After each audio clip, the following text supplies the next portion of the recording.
Good morning. आज हम discuss कर रहे हैं ऑप्टिक्स की कुछ प्रॉब्लम्स जो आपने अभी टेस्ट दिया था कल परसों या आज, कल और आज में। तो सीपीपी के रूप में हमने उसे इकट्ठा किया है, सीपीपी नंबर 24। ऑप्टिक्स में इसमें रिफ्लेक्शन भी शामिल है, इस टेस्ट में रिफ्रैक्शन भी शामिल है और इस टेस्ट में थोड़ा सा डिस्पर्जन भी शामिल है। 10th एनटीएससी के बच्चे ट्राई कर सकते थे बिकॉज एनटीएससी में इस तरह के क्वेश्चन आ जाते हैं। तो हम स्टार्ट करते हैं क्वेश्चन नंबर 1। पहला सवाल, an object is placed at a distance of 40 centimeter from a concave mirror of focal length 15 centimeter.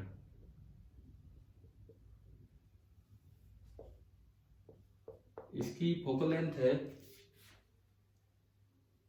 15 centimetre, लेकिन कॉन्केव है तो हम विद साइन लेंगे तो -15 क्योंकि पीछे इसका फोकस।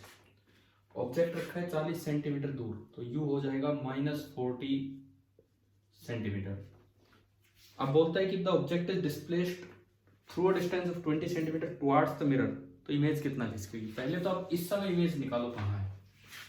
यह है आपकी इनिशियल सिचुएशन, यह है आपकी initial situation.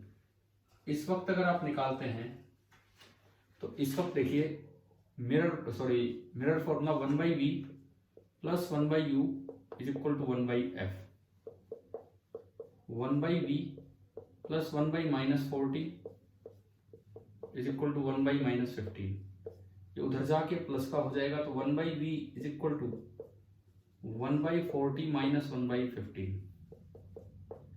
1/v is equal to LCM आपने दिया 40 80 120, 40 गुना 3 और 15 गुना 8, तो 1/v इज इक्वल टू -5/120 और you can say v is equal to -120/5। तो v आया शुरू में -5 और 2 10, 5 और 4 20, -24 सेंटीमीटर। इनिशियल पोजीशन ये आ गई।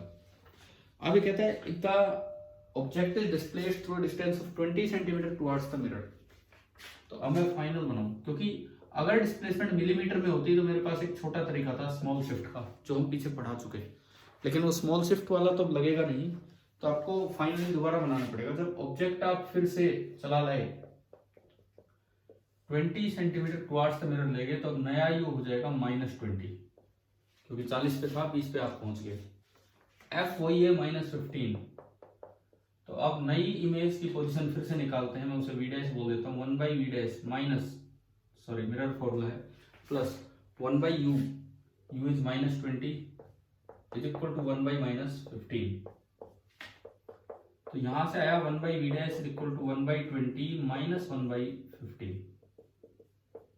तो 1/v डैश एलसीएम आ गया 60, 20 3 15 4, तो 1/v dash is equal to -1/60 और you can say v dash is equal to -60 centimetre. तो आप देखो इमेज -24 से -60 पे चली गई, -24 से -60, यानी कि इमेज कहीं यहां थी -24 पे और इधर आ गई। तो पहली बात तो away from the mirror shift होगी, टुवर्ड्स द मिरर नहीं होगी, अवे फ्रॉम द मिरर होगी। तो या तो ऑप्शन बी होगा या सी होगा। अब 24 से 60 पे गया तो शिफ्ट हो गया 60 - 24 यानी कि 36 सेंटीमीटर। तो 36 सेंटीमीटर शिफ्ट हुआ image away from the mirror, तो आंसर आ गया बी। ये था आपका क्वेश्चन नंबर 1। सिंपली 2 बार आपको मिरर फॉर्मूला लगाना था और बस पोजीशन डिटरमाइन करके और आप देख लेते कि कितना शिफ्ट है और किधर है। और ये अपोजिट डायरेक्शन में होता भी है। तो ऑब्जेक्ट जब टुवर्ड्स द मिरर गया है रिफ्लेक्शन में तो image away from the mirror जानी ही थी। Question number 2, which of the following mirror always form a virtual and small sized image of a real object? Real object की concave mirror, convex mirror, plane mirror. Concave mirror तो real image भी बना सकता है, virtual भी। Convex mirror हमेशा real image virtual बनाएगा और छोटी बनाएगा, बिल्कुल पोल पे पहुंच जाओगे जब बस वो नियरली इक्वल हो। तो प्लेन मिरर छोटी नहीं बनाता, वर्चुअल तो बनाता है लेकिन सेम। तो इस सवाल में पूछा है कि वर्चुअल और स्मॉल साइज इमेज, तो वो कॉन्वेक्स मिरर बनाएगा, तो आंसर आ गया C. Third, if a small bulb is placed at the focus of a concave mirror. ये कॉनकेव मिरर है, इसके फोकस पे एक बल्ब रखा हुआ है, तो रेज आफ्टर रिफ्लेक्शन इस बल्ब से यहां रेज आई होंगी। अब फोकस से जब रेज आती है तो इन्फिनिटी पे पहुंच जाती है, यानी कि एक पैरेलल बीम चलेगी, ना तो वो कन्वर्ज होंगी ना वो डाइवर्ज होंगी, तो आंसर आ जाएगा it will emerge as a parallel beam. कल एक बच्चे ने एक और क्वेश्चन भेजा था रिफ्लेक्टर वाला, मैंने खैर उन्हें जवाब दे दिया था। तो उन्होंने पूछ रखा है कि ये जो रिफ्लेक्टर होता है, यहाँ ये रिफ्लेक्टर होता है पीछे वाला, इसके फोकस पे कुछ ऐसा बल्ब रखा था, उसमें पता नहीं क्या था सवाल, मुझे ध्यान नहीं है कि रिफ्लेक्टर कैसा होता है क्या, जो भी उन्होंने दिया हुआ था, तो मैंने उस बच्चे को रिप्लाई कर दिया था। बाकी आप ये समझे कि किस तरह से काम कर रहे हैं। तो ये क्वेश्चन भी उसी पे बेस्ड है कि भाई एक रिफ्लेक्टर के फोकस पे जब ऑब्जेक्ट रखा होगा, बल्ब आगे रे निकली वो निकली, लेकिन पीछे से रिफ्लेक्ट होकर पैरेलल बीम सीधे निकल जाएगी इस तरह से, इस कॉनकेव मिरर से। ठीक है, नेक्स्ट है क्वेश्चन नंबर 4। ये साउंड बोर्ड्स में भी यूज होता है, कभी प्लस 9th क्लास में हमने साउंड में पढ़ा हो, और जो स्पीकर है वो इस तरह रहता है कि पीछे एक कर्ड बोर्ड बनाया जाएगा और कर्ड बोर्ड के फोकस पे स्पीकर होगा, तो बोलेगा तो एक तो आवाज सीधी जाएगी और एक पीछे से रिफ्लेक्ट होकर भी पैरेलल बीम आगे चलती है। नेक्स्ट है question number 4। A point object is placed at 3 equal distances 3f at equal distances 3f in front of a concave mirror, a convex mirror and a plane mirror separately. Event number 1, ये कहता है कि modulus है focal length negative नहीं, mode F दे रखा है इन्होंने, ये बोले एक बार एक कॉनकेव मिरर लिया, कॉनकेव मिरर में तो 3f मतलब सेंटर से भी दूर, यहां पे रखा है ऑब्जेक्ट, f का मतलब इन्होंने बोला कि मोड एफ आप कीजिए। कॉन्वेक्स मिरर में कहीं रख लो कोई फर्क नहीं पड़ता, उसमें तो एक छोटी सी इमेज यही बननी है फोकस से और पोल के बीच में, यहां भी रखा है 3 टाइम्स मोड एफ। और एक बार प्लेन मिरर में तो बननी इतनी दूर है, जितनी दूर ऑब्जेक्ट रखा होगा 3 टाइम्स मोड एफ डिस्टेंस दूर, तो इमेज इतनी ही दूर बनेगी, इसमें बहुत पास बनेगी, एफ से भी कम। और इसमें जब ऑब्जेक्ट इंफिनिटी से इधर चल के आता है तो इमेज होती है फोकस से और सेंटर के बीच में, तो एफ से और 2f के बीच में होगी। तो हमने इवेंट 1 में तीनों इमेज लोकेट कर दी, जो कॉनकेव मिरर है उसमें इमेज बनेगी f से 2f के बीच में, जो कॉन्वेक्स मिरर है उसमें 0 से f, और जो प्लेन मिरर है उसमें 3f, यानी कि सबसे ज्यादा दूर प्लेन मिरर की इमेज है, उससे कम दूर कॉनकेव मिरर की इमेज है, और सबसे पास मिरर के कॉन्वेक्स मिरर की इमेज है इवेंट 1 में।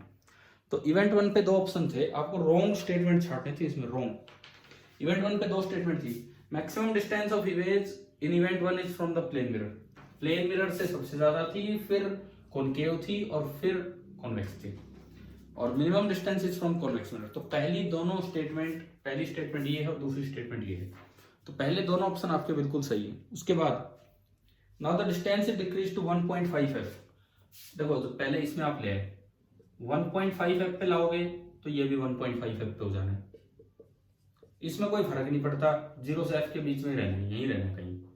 और इसमें जब 1.5f पे लाओगे तो आप सेंटर से फोकस के बीच में गए तो इमेज सेंटर से आगे गई, मतलब 2f से आगे, तो इसमें तो इमेज 2f से आगे होगी, इसमें इमेज 1.5f पे और इसमें 0 से f, यानी कि इसमें सबसे दूर कॉनकेव में सबसे दूर, फिर प्लेन में और फिर कॉन्वेक्स में। तो अब देखते हैं अगले 2 ऑप्शन।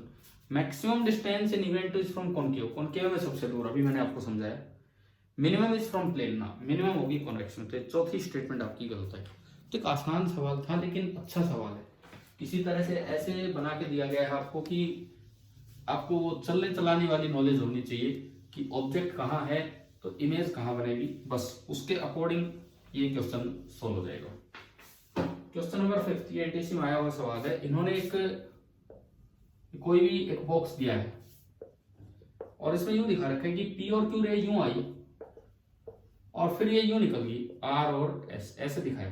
तो आइडेंटिफाई करना है क्या, पहली बात ये लेंस नहीं हो सकता, लेंस होता तो रे आगे निकलती वापस नहीं आती, मतलब होगा तो मिरर, तो A और C ऑप्शन तो रिजेक्ट हो गया। अब मिरर में बोलता है कॉनकेव या कॉन्वेक्स, ये डाइवर्जिंग है। डाइवर्जिंग क्यों है, डाइवर्जिंग है क्योंकि पैरेलल बीम को इसने फैला दिया है। तो ये कौन सा मिरर होता है, पैरेलल बीम को समेटने वाला मिरर होता है कॉनकेव और फैलाने वाला मिरर होता है कॉन्वेक्स। तो 5th का आंसर आ गया डी। क्वेश्चन नंबर 6, छठा सवाल आप देखिए। A ray of light travels from an optically denser to an optically rarer medium. Denser से रेयरर में ये जा रहा है। तो क्रिटिकल एंगल सी दिया है, द मैक्सिमम पॉसिबल डेविएशन, ये तो हमने आपको ग्राफ बनवाया था, करवा रखा है ग्राफ, सॉरी डेविएशन आई के साथ। पहले तो कर्व के रूप में चलेगा, एकदम से जहाँ TIR होगा वहां मैक्सिमम हो जाएगा, एंड फिर ये स्ट्रेट लाइन आएगा। और मैंने करवाया था आपको कि this is pi minus 2IC और ये इसका डबल होता है ना। तो मैक्सिमम डेविएशन आपका आ रहा है पाई माइनस 2IC और IC को सी दिया है, तो ऑप्शन आ गया ए। सेवंथ भी करवाया हुआ है क्लास में कि अगर एक के ऊपर एक स्लैब आ जाए, मल्टीपल स्लैब वाला करवाया था, एक की वजह से शिफ्ट होता है d/μ थिकनेस, तीनों की थिकनेस है h/3, h/3 और h/3।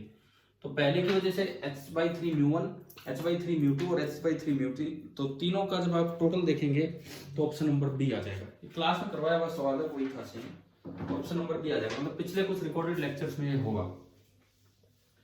एट्थ एक अच्छा सवाल है, देखिए डिस्प्लेसमेंट मेथड टाइप क्वेश्चन है। The image of a small electric bulb fixed on the wall of a room is to be obtained on the opposite wall. Opposite wall पे आपको image लेनी है 3 metre away by means of a large convex lens. Convex lens भाई, अगर दीवार पे image चाहिए तो स्क्रीन पे इमेज है, और स्क्रीन पे इमेज का मतलब है रियल इमेज।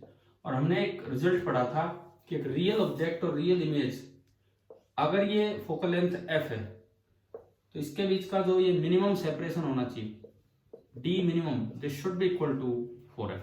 ये आपको पढ़ाया गया था, यानी कि कम से कम d इतना हो या इससे ज्यादा हो। सो d should be greater than और इक्वल टू 4f, और यू कैन से d/4 should be greater than और इक्वल टू f, और f इज लेस देन और equal to d/4।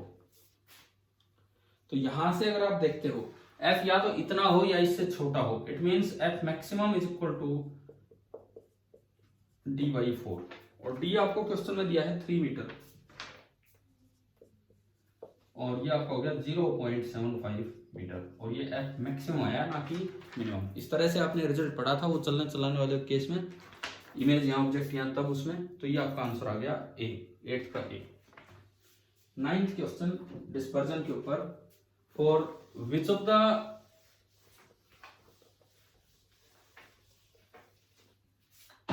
following colors angle of deviation is least while refracting by a prism।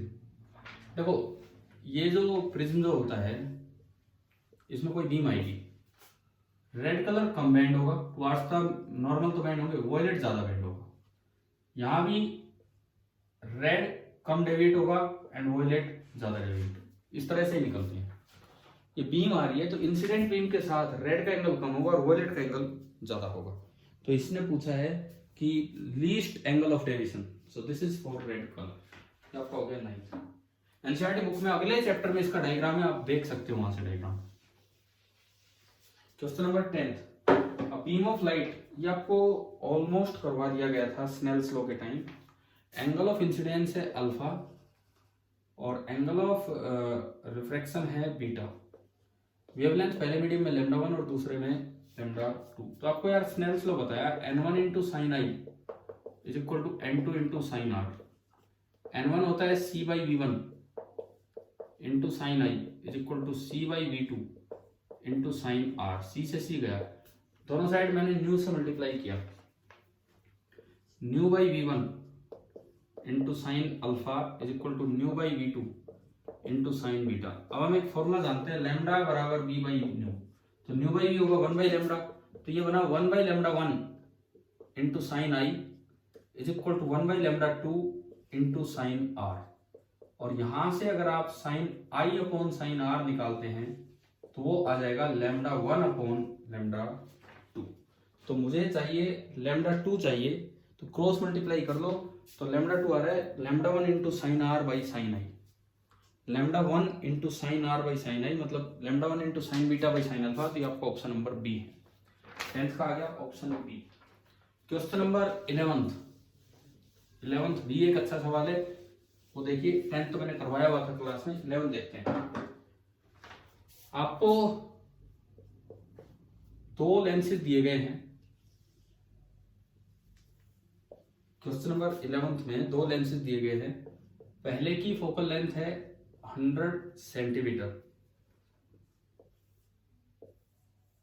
And दूसरे की focal length है -8 centimetre. Object रखा है यहां से 50 और ये दूरी है 90। तो पूछता है टोटल मैग्निफिकेशन निकालना। भाई सुनो, रिफ्रैक्शन में मैग्निफिकेशन होता है v/u एंड वो फॉर्मूला यहां भी वैलिड होता है जो मैंने आपको रिफ्लेक्शन में बताया था कि अगर एक का मैग्निफिकेशन और फिर दूसरे का मैग्निफिकेशन निकालोगे तो जो टोटल मैग्निफिकेशन होगा that will be m1 × m2 product होगा। तो आपने क्या किया, फर्स्ट लेंस पे मिरर फॉर्मूला लगाया, लेंस फॉर्मूला सॉरी, u आपका है -50 सेंटीमीटर में चल रहा है, f 100, आपने मिरर फॉर्मूला लगाया sorry lens formula 1/v - 1/u = 1/f।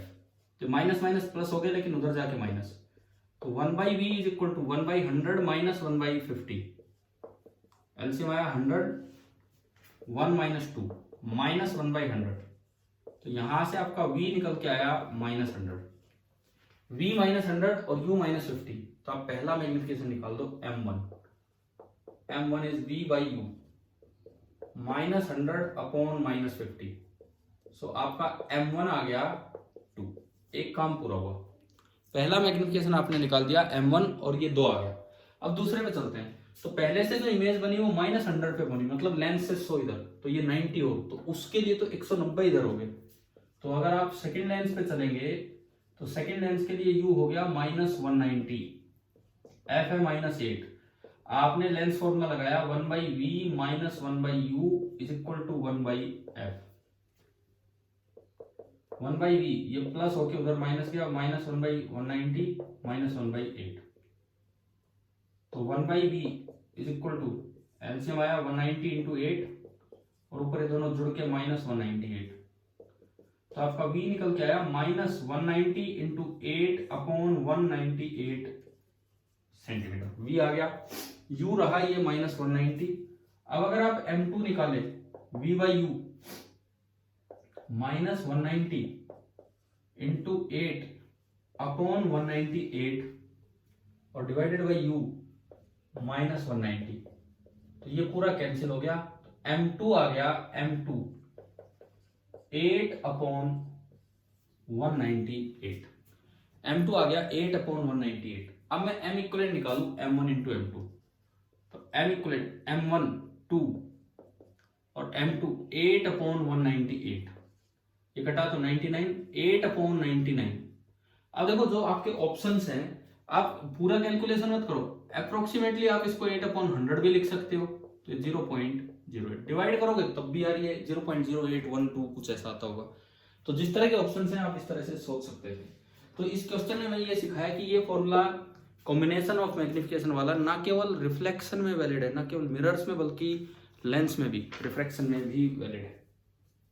Question number 12 में ये बोला गया है कि जब भी आप किसी लेंस पे व्हाइट लाइट डालते हो तो ब्लर्ड इमेज बन जाती है और जो डिफरेंट डिफरेंट कलर्स हैं वो एक्सिस के अलोंग फैल जाते हैं। पिछली क्लास में ये बताया गया था आपको कैसे क्या होता है। देखिए, किसी भी लेंस पे, क्वेश्चन नंबर 12 है, आप जब व्हाइट लाइट डालेंगे तो हमें पता है कि ब्लू लाइट पास में, देखिए वॉयलेट सबसे पास, इंडिगो, इस तरह से विब्ग्योर फैल जाते हैं, पिछली क्लास में बताया था। और सबसे बाहर रेड के लिए फोकल लेंथ मैक्सिमम होती है और वॉयलेट के लिए मिनिमम। ये हमने लेंस मेकर फॉर्मूला से निकाला भी था। तो इस एब्रेशन को बोलते हैं क्रोमेटिक एब्रेशन, क्रोमेटिक डिफेक्ट, ये हमने नाम लिए थे पिछली क्लास में। और 13th में आपको एक डायग्राम दिया है कि एक मिरर है, जो रे नीचे आ रही है पैरेलल टू प्रिंसिपल एक्सिस, वो तो एक ही जगह जाके फोकस हो रही है, परंतु जो ऊपर आ रही है वो तो इधर भी होगी, इधर भी होगी। और मैंने तो आपको ये बताया था कि जो 60 डिग्री पे होगी वो पोल से चली जाएगी। और ये इस एब्रेशन को नाम दिया जाता है स्फेरिकल एब्रेशन, तो ऑप्शन ए। तो ये आपका हमने एक छोटा सा आसान सा पेपर जो कल आपको दिया था। देखो मैं नहीं देख रहा हूँ कौन बच्चा पेपर दे रहा है कौन नहीं दे रहा है, जो भी आप दें आप दीजिए, आप अपना स्कोर खुद देख सकते हैं। अब भी अगर आपके पास टाइम हो टेस्ट से पहले एक 15 मिनट लगा के आप पेपर अटेम्प्ट कर सकते थे, और बाकी नहीं तो आप ये क्लास अटेंड कर सकते हैं। ठीक है, best wishes for your test, thank you.